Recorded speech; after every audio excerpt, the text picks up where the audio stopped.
பான்சிங் land விஷயத்துல அவங்க சொந்தக்கார பையனை சுட்டதுக்கு அப்புறம் புரட்சியாளனா மாறி வறண்ட பாலைவனத்துக்குள்ள போய் தஞ்சம் புகுந்துறாரு. அந்த பக்கம் பவர்ல இருக்கவங்க பணக்காரவங்க எல்லாம் வந்து கடத்தி அவங்க கிட்ட இருந்து காசை வாங்கி அவங்க கேங் இப்ப கொஞ்சம் கொஞ்சமா பெருசாக ஆரம்பிச்சிருது.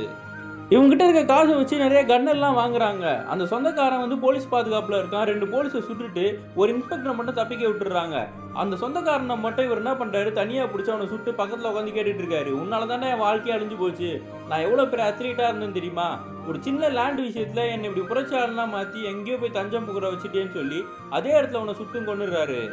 பான்சிங்கும் அவங்க கேங்கும் போலீஸ் கிட்ட மாட்டிருக்கூடாதுன்னு சொல்லி சின்ன சின்ன கிராமமாக போய் தஞ்சம் புகுந்துட்டு இருப்பாங்க. ஒரு கிராமத்தில் ஹெல்ப் கேட்டு அங்கே சாப்பிட்டுட்டு இருக்கும் போது அங்கே போலீஸ் வந்து சுற்றி வளைச்சி இவங்க டீமில் 3 பேரை சுட்டு கொண்டுடுறாங்க. டென்ஷனான பான்சிங் என்ன பண்ணுறாரு, அதே கிராமத்துக்கு கொஞ்ச நேரம் கழிச்சு திரும்பி வந்து நீங்கள் தானே எங்களை போட்டு கொடுத்தீங்க, அவங்க யாரும் சும்மா விட மாட்டேன்னு சொல்லி ஊர் தலைவர் அவங்க குடும்பத்தை சேர்ந்தவங்களே 9 பேரை சுட்டுறாரு. பான்சிங் அந்த 9 கிராமத்தாளுங்களை கொண்டதை நியாயப்படுத்தி ஒரு இன்டர்வியூவில் வந்து சொல்லிடுறாரு. இது நியூஸாகவும் வெளியே வந்துடுது. இதனால் டென்ஷனான கவர்மெண்ட்டை இவர் என்கவுண்டர் பண்ணுறதுக்கு ஒரு ஸ்பெஷல் ஆஃபீஸரை போடுறாங்க. இந்த டைமில் தான் மிலிட்ரியில் இருக்க அவங்க பையனை போய் நேரில் பார்த்துட்டு வர்றாரு. அவங்க ஒய்ஃபையும் பார்க்குறாரு. அவரோட குருஜியை பார்க்கும்போது அவர் சொல்கிறார், நீ சீக்கிரமாக சரண்டர் ஆயிருன்னு.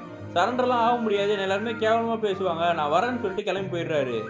பான்சிங்கோட லெஃப்ட் ஹேண்டு அவன் ஒய்ஃபை பார்க்கறதுக்காக அப்பப்போ கிராமத்துக்கு போவான்னு சொல்லி அந்த ஸ்பெஷல் ஆஃபீஸர் தெரிஞ்சுக்கிறாரு. அந்த லெஃப்ட் ஹேண்டோட மாமனார் கிட்ட போய் டீலும் பேசிட்டு வந்துடுறாரு. அந்த மாமனார் லெஃப்ட் ஹேண்டை கூப்பிட்டு சொல்லிடுறான். அதுக்கப்புறமா பான்சிங் கிட்ட அவனும் போய் சொல்லி எங்கள் மாமனார் ஊரில் போய் கொஞ்ச நாள் நம்ம ஸ்டே பண்ணலாம், அங்கே வந்து நிறைய நம்மளுக்கு பொருள்லாம் கிடைக்குன்னு சொன்ன உடனே இந்த கேங்கே கிளம்பி அந்த கிராமத்துக்கு போகிறாங்க.